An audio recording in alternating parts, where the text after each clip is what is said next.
pose la question, de temps en temps, si les problèmes que les enfants ont rencontrés dans leur enfance, les enfants doués ont rencontrés dans leur enfance, ont des répercussions plus grandes chez les adultes doués, donc, si ces souvenirs-là restent tellement vivaces et tellement pénibles et douloureux que ça influence leur comportement pendant longtemps, et qu'ils en sont plus marqués, que les traces sont plus profondes et plus marquées. Alors, on pourrait se dire, justement, quand on parle de l'hypersensibilité, tout ce qui s'est passé, ils l'ont ressenti avec une violence extraordinaire, donc ça a pu laisser des traces. Mais quand on dit ça, on oublie à quel point les personnes douées peuvent se réparer. Il y a cette fameuse résilience dont parle Cyrulnik, et il sait de quoi il parle, puisqu'il a eu à 6 ans, il a échappé à une rafle, enfin, il s'est bagarré, ses parents n'étaient plus là, et il est l'exemple vivant que cette résilience existe.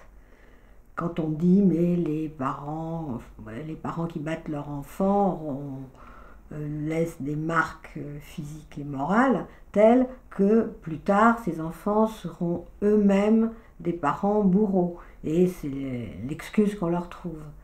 Alors qu'en fin de compte, non, quand ce sont des gens doués, j'ai vu des exemples, quand ce sont des gens doués, ils ne sont pas du tout parents bourreaux, au contraire, ils auraient tendance à surprotéger leur enfant pour éviter toutes les souffrances qu'ils ont connues eux. Je vois des gens qui ont vécu, qui étaient à l'assistance publique, qui ont été malmenés terriblement, et qui protégeaient leur enfant, qui les entouraient d'amour, parce qu'ils voulaient éviter toutes les souffrances qu'ils avaient connues.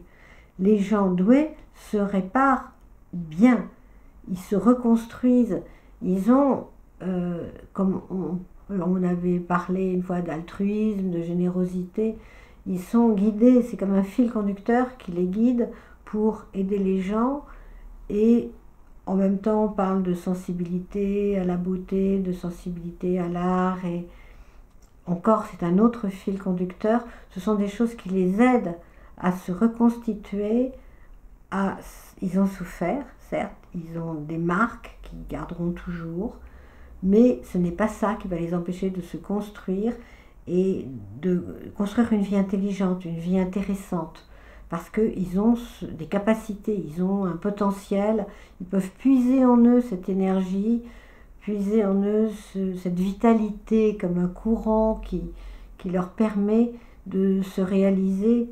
Au contraire, peut-être plus, quand on voit des biographies d'hommes célèbres, enfin de gens, aussi d'artistes, d'écrivains, ils sont parfois des enfants, c'est épouvantable. Et ils s'en sortent très bien, ils ont cette souffrance, ils l'ont sublimée, ils en ont fait quelque chose qui les a rendus plus forts, on pourrait dire. Ça, c'est le propre des gens doués. Donc, s'il y a des troubles psychiatriques, ce n'est pas ça qui va donner des troubles psychiatriques, c'est autre chose. Il peut y avoir là des traces génétiques, il peut y avoir quelque chose d'autre, mais c'est certainement pas des souvenirs, une enfance douloureuse, des traces pénibles qui vont provoquer des troubles psychiatriques, c'est autre chose. D'un autre côté, on peut aussi attribuer à des troubles psychiatriques, surtout s'il y a eu une enfance pénible, on peut penser que ce sont des troubles psychiatriques réactionnels, alors que c'est simplement des gens qui ont cette émotivité, cette sensibilité qui fait que toutes les émotions sont ressenties de façon amplifiée. Donc ça peut laisser un peu perplexe, mais non, c'est simplement une norme mais amplifiée. Et c'est plutôt ça. Mais les personnes douées ont cette énorme capacité à se reconstituer, à se reconstruire, à se réparer et à repartir. Et à cette énergie vitale, ils repartent. Et eux-mêmes doivent se le dire dans les moments où ils sont un peu découragés, un peu sombres. Il y a des moments un peu gris, un peu sombres, un peu noirs même. On peut se dire que non, il y a cette énergie, on la recherche, on la trouve. C'est comme une source, plus ou moins enfouie, on la trouve et voilà, on repart.